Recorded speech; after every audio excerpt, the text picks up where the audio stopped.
दोस्तों, मैं आशीष शर्मा। बहुत बहुत स्वागत है आपका मेरे इस यूट्यूब चैनल में। तो जैसा कि मैंने थंबनेल पर लिख रखा है कि मैथ्स को स्ट्रॉन्ग कैसे करें।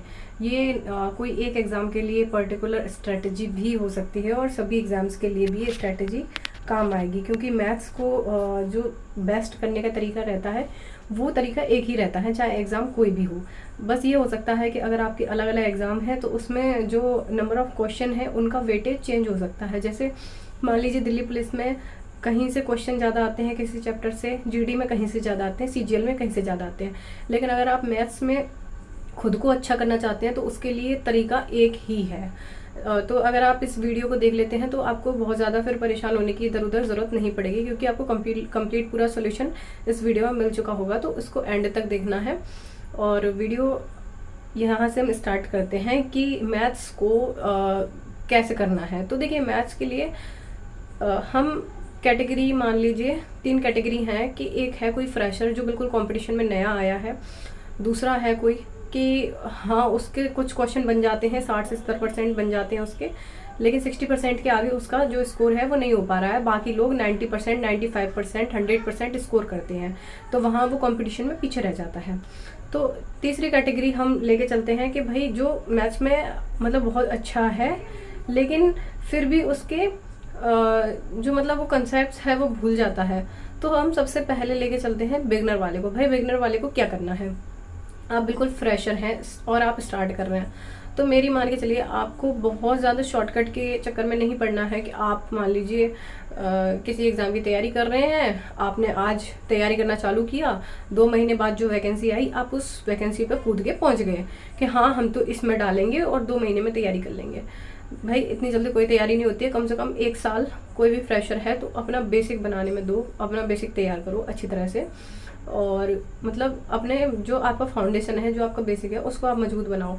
चैप्टर वाइज बनाओ, सब्जेक्ट वाइज बनाओ, कहीं से भी पढ़ो। एक बढ़िया बहुत ज़्यादा यूट्यूब पे भी मेरी मानो तो भागने की जरूरत नहीं है। 300-400 रुपये में आजकल एक बैच आ जाता है। अगर आपको केवल मैथ का चाहिए तो आप मैथ्स में भी पढ़ सकते हैं आराम से। आपके पास अब पैसे नहीं है, जहाँ पढ़ने वालों कोई नहीं रोक सकता, बहुत सारे सोर्स हैं और वो हम यहाँ यूट्यूब पे नहीं बोल सकते हैं। लेकिन अगर वास्तव में आपको पढ़ना है तो बहुत सारे सोर्स हैं, बिना पैसे के भी आपको मिल जाता है। तो आप एक लिमिटेड कंटेंट पढ़ो, बहुत ज़्यादा कंटेंट के पीछे मत भागो कि भाई मैंने जीडी का आज मैंने तैयारी करना चालू की और 2 महीने 3 महीने बाद मेरा एग्ज़ाम है, मान लीजिए जीडी का या दिल्ली पुलिस का, और मैंने फॉर्म डाला और फॉर्म डालते ही प्रैक्टिस सेट उठाए जो चल रहे हैं यूट्यूब पे। भाई यूट्यूब का जो एक सिस्टम है वो एक अलग तरीके से चलता है। वो इस तरह से आपको नहीं करा रहे हैं कि हाँ आप फ्रेशर हैं, आपके सभी टाइप्स उसमें कंप्लीट हो जाएं या फिर आपके एग्ज़ाम तक आपको पूरी मैथ्स आपकी कंप्लीट हो जाए या आपकी प्रैक्टिस भी हो जाए, उस तरह से नहीं। भाई उनको अपनी वीडियोस चलानी है, सभी को एक तरह से व्यूज़ चाहिए जो भी है, तो वो प्रैक्टिस के लिए रहता है और आपके लिए नहीं है, वो उनके लिए है जो एक बार पढ़ चुके हैं। आप फ्रेशर हैं, आपको अभी ठीक से पढ़ने की ज़रूरत है, तो आपको ठीक से पढ़ना है अच्छी तरह से। कोई फाउंडेशन बैच लेंगे मैथ का, या जैसे एग्ज़ाम की आप तैयारी कर रहे हो, मान लो दिल्ली पुलिस की, तो दिल्ली पुलिस का बैच लेना है और तरीके से मैथ को पढ़ना है। फिर अब हम बात करते हैं कि कुछ चीज़ें हैं, जैसे कुछ चैप्टर रहते हैं, मान लीजिए परसेंटेज, उस पर आपको ज़्यादा काम करना है। टेबल चाहे वो किसी भी कैटेगरी का है, फ्रेशर है, मॉडरेटर है या एक्सपर्ट है, आपको टेबल 30 तक लर्न होनी चाहिए और 30 तक ही स्क्वायर याद होनी चाहिए और 20 तक आपको क्यूब याद होने चाहिए। ये सारी चीज़ें, ट्रिपलेट्स आपको याद होनी चाहिए। ये सारी चीज़ें तो कंपलसरी हैं और आपको कम से कम आधे घंटे अपनी कैलकुलेशन पर डेली देना है। आपको अपनी कैलकुलेशन फास्ट करनी है, क्योंकि सवाल तो हर कोई कर लेता है लेकिन कम टाइम में उसको जो कर पाता है वो ही सिलेक्शन तक पहुंचता है। तो अगर आप एक क्वेश्चन को 2 से 3 मिनट दे रहे हैं तो वहाँ कोई बंदा आपसे आगे निकल चुका है, तो आपको कैलकुलेशन पर टाइम देना है। टेबल कहाँ से कहाँ तक याद करनी है वो मैंने आपको बता दिया। आप भले ही डेली एक टेबल याद करो, जहाँ आप पढ़ते हो वहाँ आप चिपका लो, और आपको जब आप सोने जाते हो तो एक बार आंख बंद करके रिवाइज करो कि हाँ मैंने ये टेबल याद की थी। जब एक बार पढ़ने बैठते हो तब आप उस टेबल को आंख बंद करके रिवाइज करो, तो आपको वो टेबल्स याद हो जाएंगी। 30 तक आप स्क्वायर याद कर लीजिए, 20 तक आप क्यूब याद कर लीजिए, इतना इनफ है। अब हम बात करते हैं कि जिन लोगों ने पहले पढ़ रखा है और अब उनके क्वेश्चन नहीं बनते हैं, तो आपको क्या करना है, कम से कम आपको 3 टेस्ट देने हैं। 3 से 4 टेस्ट आपको देने हैं, 2 से 3 दिन के अंतराल में आप दे सकते हैं। एक आज दे लिया, 3-4 दिन बाद एक और दे लिया। इस तरह से जब आपने 2-3 टेस्ट दे लिए, मान लीजिए 3 एवरेज, उस 3 में आपको एक कॉपी लेनी है।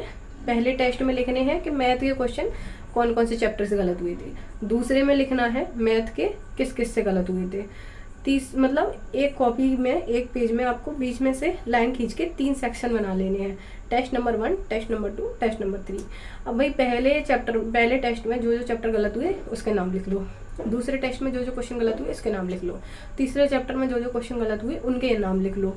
और जो कॉमन दिख रहा हो ना आपको कि जो तीनों में गलत हुआ है, मतलब वो आपका एकदम कमज़ोर है, तो उसको आपको एकदम तरीके से पढ़ना है, सिस्टमेटिक वे में। भले ही आपको 4 क्लास लेनी पड़े, 5 लेनी पड़े, 6 लेनी पड़े, लेकिन आप पूरी क्लास लो।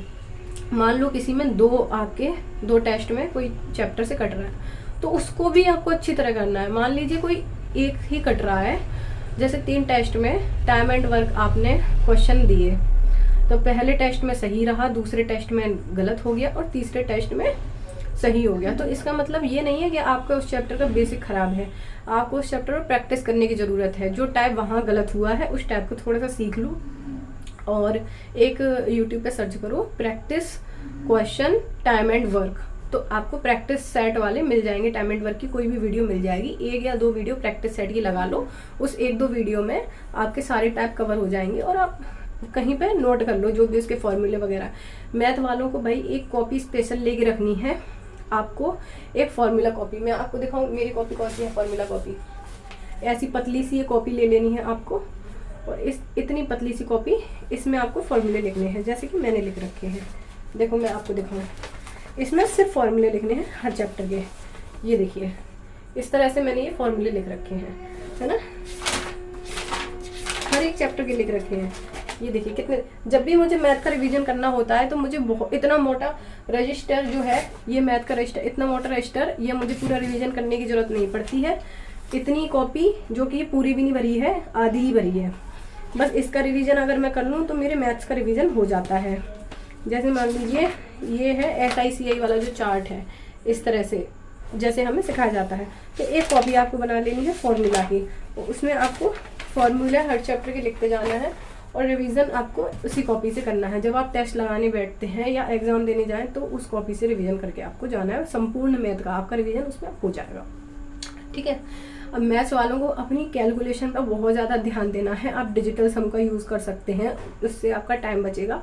और लास्ट डिजिट वाला जो कंसेप्ट होता है वहाँ से उसको आप सीख सकते हैं, वहाँ से आपका टाइम बचेगा। और परसेंट को अक्सर करके आप मतलब शॉर्ट तरीका देखो, रेशियो जो रहता है ना, परसेंट वाले जो जहाँ पर भी कैलकुलेशन आती है बहुत लेंथी हो जाती है, उसको कोशिश करोगे रेशियो में सॉल्व करो। और टेबल आपको जरूर याद होनी चाहिए, क्योंकि जहाँ टेबल स्क्वायर और क्यूब याद नहीं होंगे वहाँ आपका मैथ्स में बिल्कुल काम खराब हो जाएगा। तो ये चीज़ें आपको बिल्कुल मतलब कंठस्थ कर लेनी है। और इसके अलावा मैथ्स में आपको एक चीज़ क्या करनी है कि आप जिस भी एग्ज़ाम का मतलब तैयारी कर रहे हैं तो सेक्शनल मॉक टेस्ट आप, अगर आपका मैथ कमज़ोर है, अगर अच्छा है तो कोई बात नहीं, आप सेक्शनल मॉक आप दे सकते हैं, टेक्स्ट बुक पर आप दे सकते हैं। और अगर आप मेरा टेक्स्ट बुक पे कूपन कोड लगा दोगे, अगर पास प्रो नहीं है तो ले लेना, कूपन कोड है याशी12, ठीक है, तो आप मेरा कूपन कोड लगा सकते हैं इसमें, इससे 12% का आपको डिस्काउंट मिल जाए। जब भी आप ये वीडियो देखते हैं जब तभी भी लगा सकते हैं, या फिर आप किसी अदर प्लेटफॉर्म से लगाते हैं तो कोई प्रॉब्लम नहीं है, आप वहाँ पर भी सेक्शनल मॉक टेस्ट आप मैथ का लगाइए। उससे आप 1 महीने रोज लगाओ सेक्शनल मॉक टेस्ट, आपको बहुत इंप्रूवमेंट हो जाएगा।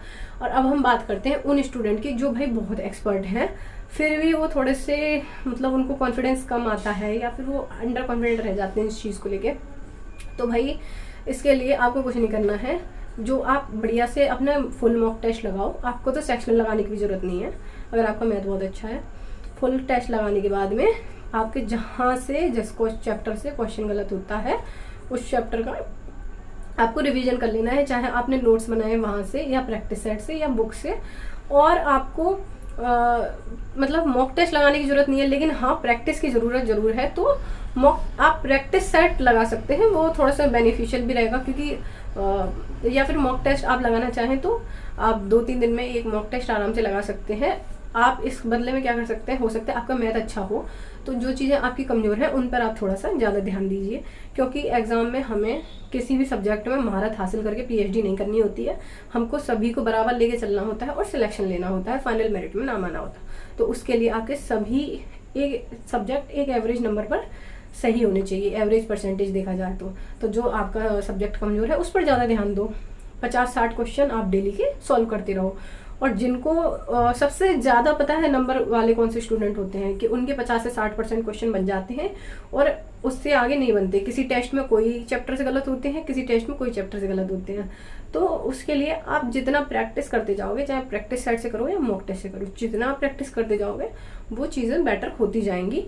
और एकदम बेसिक से कोई मैथ सीखता है तो बहुत ज़्यादा प्रॉब्लम आती है, लेकिन अब आपने कुछ चीज़ें सीख ली हैं, कैलकुलेशन वगैरह आपको आती होगी, तो फिर इतना नहीं रह जाता है। अगर आप डेली 2 घंटे मैथ्स के लिए देते रहेंगे तो आपका मैथ्स 3 महीने के अंदर बहुत अच्छा हो जाएगा। अगर आपका 60 से 70% बनता है तो आपको 2 घंटे मैथ्स को देना है, आपका 3 महीने के अंदर मैथ्स बहुत अच्छा हो जाएगा, इस बात की मेरी गारंटी है भाई। और अब आपको आपको टॉपिक पर वीडियो चाहिए कमेंट करके बताना। और मेरी वीडियो अच्छी लगी है, मेरी स्ट्रैटेजी अच्छी लगी है तो चैनल को सब्सक्राइब कर लीजिए और लाइक ज़रूर करिएगा, जिससे कि आगे मुझे मोटिवेशन मिलता रहे। और आपको जिस भी टॉपिक पे प्रॉब्लम आ रही है तो कमेंट करके ज़रूर बताना।